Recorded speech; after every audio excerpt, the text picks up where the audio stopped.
저는 5천만 원 잃었을 때 정말 죽고 싶을 정도로 힘들었거든요. 부동산, 친구, 가족 다 필요 없습니다. 낱말 믿고 투자했다가 투자 잘못되면 도와줄 사람 없습니다. 현실은 그렇지 않습니다. 세상 다 내 맘대로 그렇게 흘러가지 않아요. 중개 수수료부터 해서 취득세, 각종 세금, 집 수리비 등등 돈 나갈 일이 천지입니다. 여러분들은 절대로 저처럼 하시면 안 됩니다.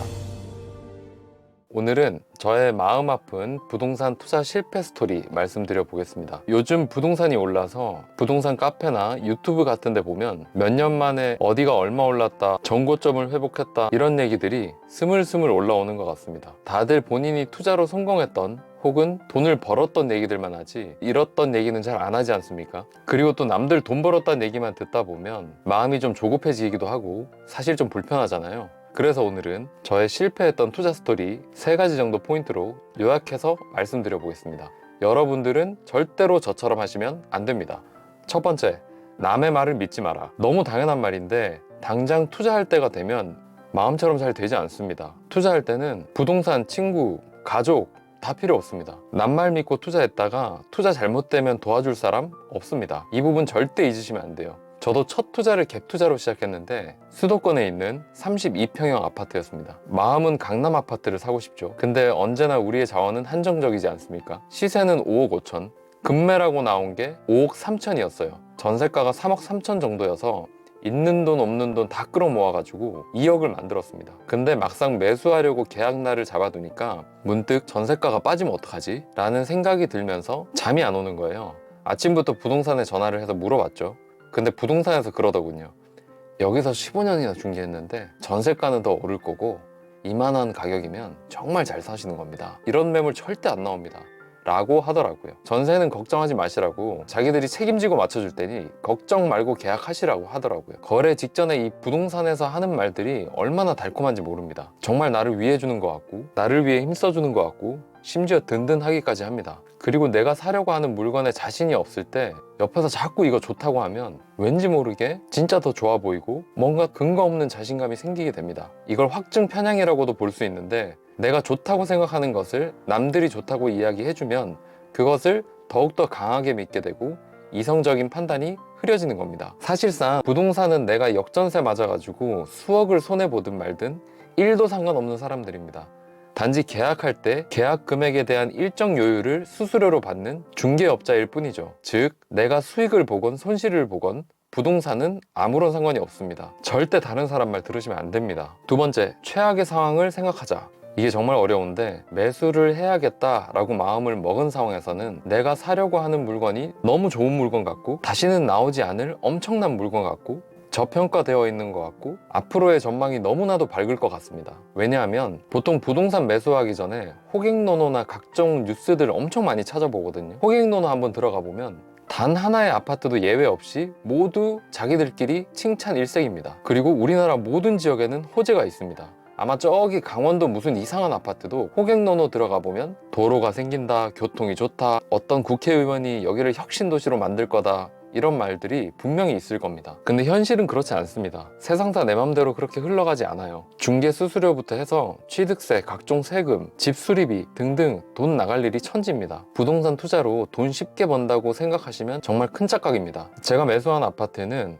보름 정도 지났는데 신고가가 찍히기 시작하더라고요. 가슴이 웅장해지고 곧 부자가 될 것 같았습니다. 근데 몇 달 안 돼서 전세가부터 점점 빠지기 시작하더라고요. 두세 달 만에 시장 분위기가 완전 바뀌어버렸습니다. 뉴스에서는 수도권 입주 물량이 너무 많다 이런 뉴스들이 도배가 되었더군요. 시간이 좀 더 지나니까 전세가가 1억 빠지고 매매가가 제가 산 가격보다 4천만 원 아래에서 찍히더라고요. 제가 5억 3천에 샀는데 실거래 4억 9천이 찍힌 겁니다. 매매가가 떨어지는 거는 기다리면 된다고 생각했습니다. 근데 전세 만기 시점이 다 와가는데 전세 시세가 1억 빠져 있으니까 갑자기 1억을 돌려줘야 하는 상황이 왔죠. 직장 다니는 사람이 1억이 어디서 나겠습니까? 지금 생각해보면 대출을 좀 더 받거나 차용증이라도 쓰는 등등 여러 방법이 있을 것 같은데 그때는 하지만 첫 투자고 해서 대응 방법도 모르고 도무지 다른 방법이 없더라고요. 금매로 내놓을 수밖에요. 만약 최악의 상황을 생각했다면 현금을 좀 남겨두었을 텐데 이런 상황을 대비하지 못한 저의 실수였습니다. 결국 저는 금매로 제가 샀던 가격보다 5천 아래에 던질 수밖에 없었고, 그렇게 저의 첫 투자는 마이너스 5천이라는 큰 실패로 끝났습니다. 지금 생각해보면 최악의 상황을 대비해서 현금 1-20% 정도는 남겨놓는 게 맞았던 것 같습니다. 현금 보유도 투자다라고 하지 않습니까? 어느 정도 현금 보유는 훌륭한 포트폴리오가 될 수 있습니다. 현금은 예기치 않은 상황에서 버팀목이 되어줍니다. 저도 만약 현금을 좀 보유하고 있었다면 급하게 매물을 처분하지 않고 좀 더 나은 대안을 찾을 수 있었을 것 같습니다. 세 번째, 부동산은 타이밍입니다. 제 첫 번째 투자에서 5천만 원의 손실을 봤습니다. 그때 저는 내가 운이 없었나 하고 생각했습니다. 하지만 나중에 알고 보니 그 기간 동안 강남 아파트들은 무려 5천만 원이 아니라 5억이 떨어졌더라고요. 강남 불패라는 말이 있다고 하더라도 시장 흐름 앞에서는 속절없이 무너질 수 있습니다. 아무리 입지가 좋고 상품성이 뛰어나도 타이밍을 잘못 잡으면 답이 없습니다. 오히려 비싼 만큼 하락폭도 큽니다. 부동산에서는 사이클이라는 게 존재합니다. 부동산 시장은 호황기, 후퇴기, 침체기, 회복기라는 주기가 있습니다. 좋은 입지라도 이 사이클을 벗어날 수는 없습니다. 이 주기를 잘 파악하고 지금 현재는 어디쯤 와 있는지 타이밍을 맞추는 것이 투자 성패를 좌우할 수 있습니다. 제가 투자할 때는 호황기의 마지막 언저리쯤 되었던 것 같습니다. 당시 시장 상황을 좀 더 면밀히 분석하고 타이밍을 볼 줄 알았더라면 5천만 원이라는 손실은 피할 수 있었을 것 같습니다. 결국 부동산 투자는 인내의 게임입니다. 좋은 기회가 올 때까지 기다릴 줄도 알아야 되고, 한번 투자했다고 해서 끝이 아니라 시장 상황에 유연하게 대처할 줄 알아야 합니다. 시장의 흐름을 읽는 것, 그리고 그에 맞춰 행동하는 것이 얼마나 중요한지 그제서야 깨달았습니다. 저의 이 실패 경험을 통해서 저는 많이 성장을 했습니다. 여러분들은 저처럼 이렇게 바보 같은 실수를 하지 않으셨으면 좋겠습니다. 지금까지 제 투자 실패 경험에 대해서 말씀드렸습니다. 이 이야기를 통해 여러분께 전하고 싶은 핵심 메시지를 요약해 보겠습니다. 첫 번째, 남의 말을 믿지 마라. 모든 투자 책임은 본인에게 있습니다. 부동산 가족, 친구, 전문가의 말에 현혹되면 안 됩니다. 결국 투자의 결과는 온전히 여러분의 몫입니다. 두 번째, 항상 최악의 상황을 대비하셔야 됩니다. 투자할 때는 내가 결정한 물건이 너무너무 좋아 보입니다. 그런데 현실은 우리의 예상을 벗어나기 일쑤입니다. 금리 인상, 전세가 하락, 공급 과잉 등등 예상치 못한 변수에 대비하셔야 됩니다. 세 번째, 부동산은 타이밍입니다. 아무리 좋은 물건이라도 시장의 흐름을 거스를 순 없습니다. 그 좋다는 강남 아파트도 하락장에는 속절없이 떨어집니다. 이 세 가지를 명심하신다면 여러분의 투자에 큰 도움이 될 겁니다. 저는 5천만 원 잃었을 때 정말 죽고 싶을 정도로 힘들었거든요. 하지만 지금 와서 생각해보면 이런 실패들이 저에게 값진 교훈을 주었고, 그 다음에는 좀 더 나은 투자자로 성장하게 해주었던 것 같습니다.